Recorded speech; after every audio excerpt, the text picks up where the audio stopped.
Flower man, when are you gonna grow? Hi, I'm Dave Owens, your garden guy. Hey guys, people have problems with all types of wildlife in and around their garden. Thought I'd show you some of the ways that I get rid of some of that wildlife and try to get rid of it as naturally as possible. One of them, well, is just basically urine. Now this is mountain lion urine. There's some coyote urine and bobcat urine right down here.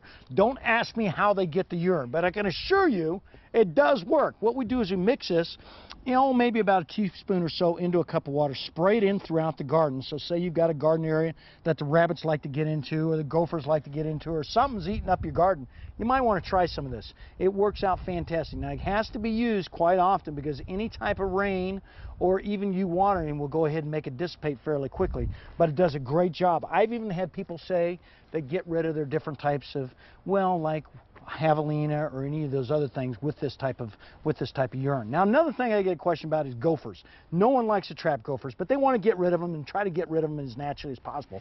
Here's one way I did it, and I just left the packaging in place. But you can see attached to the muffler of a car that's got a large hose, and it's got a little device that attaches right to the muffler. And then that hose goes down into their hole. Voila! No more gophers. I know, that's crazy. Now, this is not exactly the natural way to get rid of gophers, but it does a good job on getting rid of them so you don't have to worry about them later on.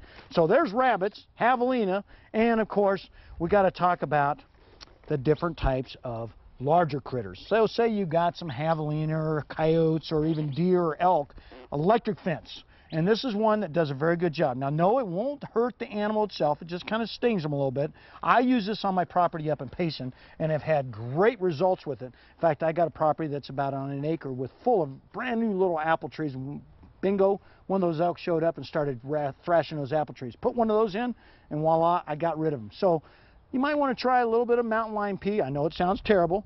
A little bit of our hose in type of situation that we've got on the end of a car, or of course our electric fence kit, and you should be in real good shape to get rid of most anything that comes in to invade your yard. Guys, one of the best ways to garden out here in Desert Southwest is through raised beds. And you can see one right here. This one's about 1.5 to 2 foot tall. Works out fantastic. It's got a lot of compost, lava sand, got a little bit of diatomaceous earth, and of course our extreme granules in it. But you can see it faces north-south. This is crucial.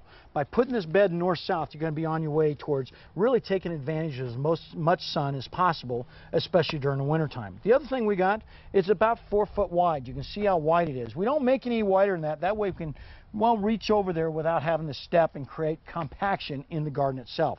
Third, we've got these Pvc Type Trellises on here. Now this PVC goes a long ways towards allowing us to stretch shade cloth on there, or it will allow us to actually stretch your different types of plastic. In fact, I got some plastic right here, and you can go ahead and just take something like this. This is a 2 mil. You can use 4 mil or 8 mil, and you're just going to put this and drape this over the garden itself. We made this one 12 foot tall, 12 foot long, and that 12 foot allows us to buy the plastic that comes in a lot of your box centers that's already made and made to fit. And you can go ahead and control it and be able to extend those seasons, especially during our cooler type weathers. Now, what you want to do is once you're done with all that and you've got your PVC, you're going to go ahead and start planting, and you're going to be on your way towards a great fall, winter, or spring garden.